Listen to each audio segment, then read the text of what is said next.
Umiinom tayo ng kape para magising sa umaga. Pero pag nagising ka sa masakit na katotohanan, ang sarap magwala. Kaya itong Heartbreak Shop, ang safe space ko.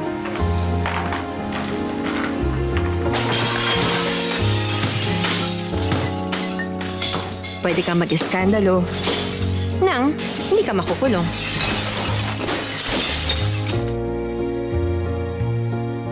At tulad sa totoong buhay, mas satisfying kung may budget ka.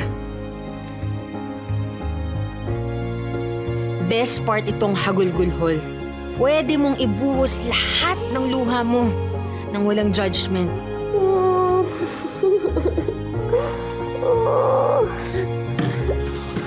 Buisit kang Nelson ka. Bakit mo nagawa sa akin yan? Buisit ka!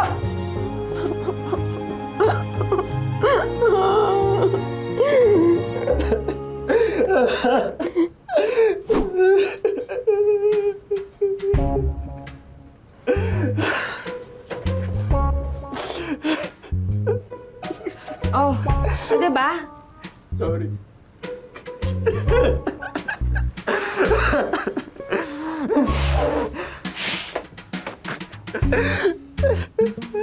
Thank you.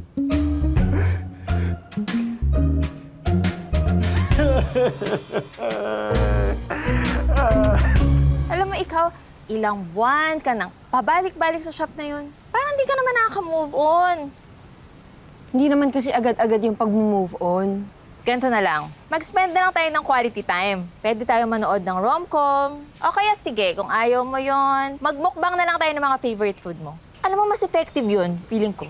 Para naman maging happily taken ka, no? Tulad namin ng baby ko. Gusto mo sa bahay niyo ako magbasag ng plato at appliances? Okay lang. Basta papaltan mo, ha? Di na. Ayoko rin namang idamay ka sa pagbibitter ko eh. Ano ka ba? Trabaho ko yon. Best friend mo ko, di ba? Love you. Love you too. Yeah.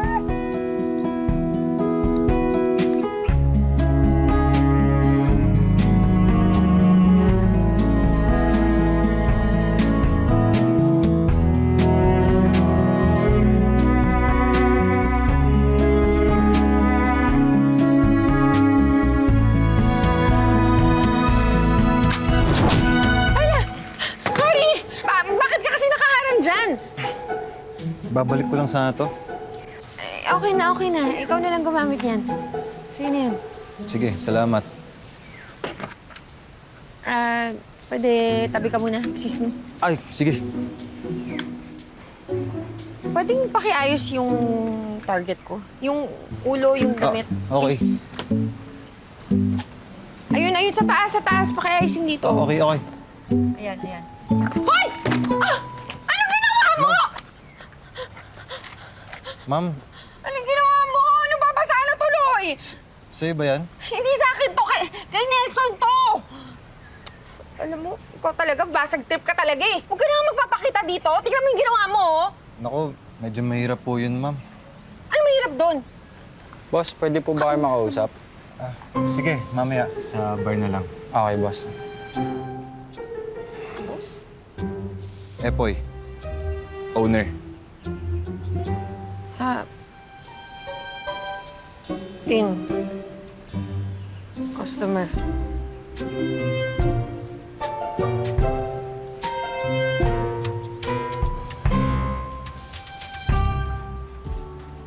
Kape ka muna. Wow. Egg pie lang order ko ah. On the house na yan. Salamat. Alam mo, dapat nga 2 kape yung libre mo sa akin eh. Deal. Bakit pala ngayon lang kita nakita dito? Usually, nasa likod ako. Gumagawa ng inventory tsaka ng accounting. Hindi ka ba nabubulabog sa mga iyak dito? Hindi naman. Kasi isa ka din sa amin. Kaya ba nag-iiyak ka dun sa Hagulgul Hall? Saka, sino bang nanakit sa'yo? Walang taong kaya kang saktan kung hindi mo sila hayaan. Wow. Adip. Alam mo, ikaw na lang magkwento kasi kanina parang gigil na gigil ka sa pagbaril mo eh. Anong kwento mo? Nagtrabaho sa Canada si Nelson. Ang sabi niya, kunin niya ako. So, nag-antay ako. Ngayon pala, may girlfriend na siyang iba. 2 taon. 2 taon ko nilook forward na susundan ko siya. Nagtrabaho pa nga ako sa Canadian company as VA para masanay ako sa time zone. Tanga-tanga ko. Sorry to hear that. One day at a time, di ba? O ikaw, ano naman kwento mo? Ako? Sa next coffee mo.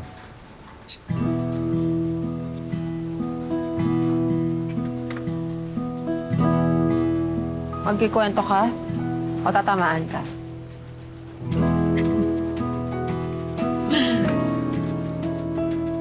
Buti, hindi ka pinalayas ni Mr. Owner. Maka naman siya mabait. Kahit nakakainis minsan. So, cute ba? Yeah! Ano ba? Hindi pa ako ready. Ops! Ops! Hindi yun na! Safe place ko yung shop na yun. Hindi ko naman i-risk na maging awkward yung pagpunta ko dun, no?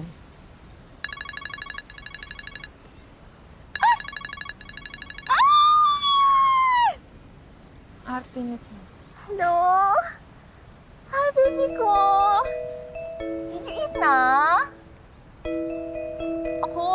Ako hindi pa. I can't eat without you.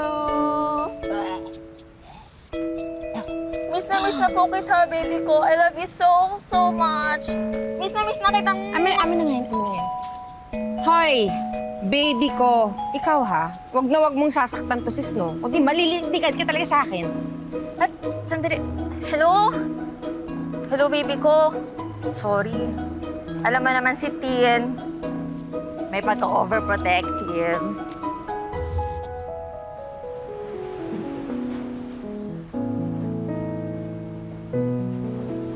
Anong ginagawa mo? Nag-quit yung staff ko. Bakit? Sasara ko na tong shop in 2 weeks. Ha?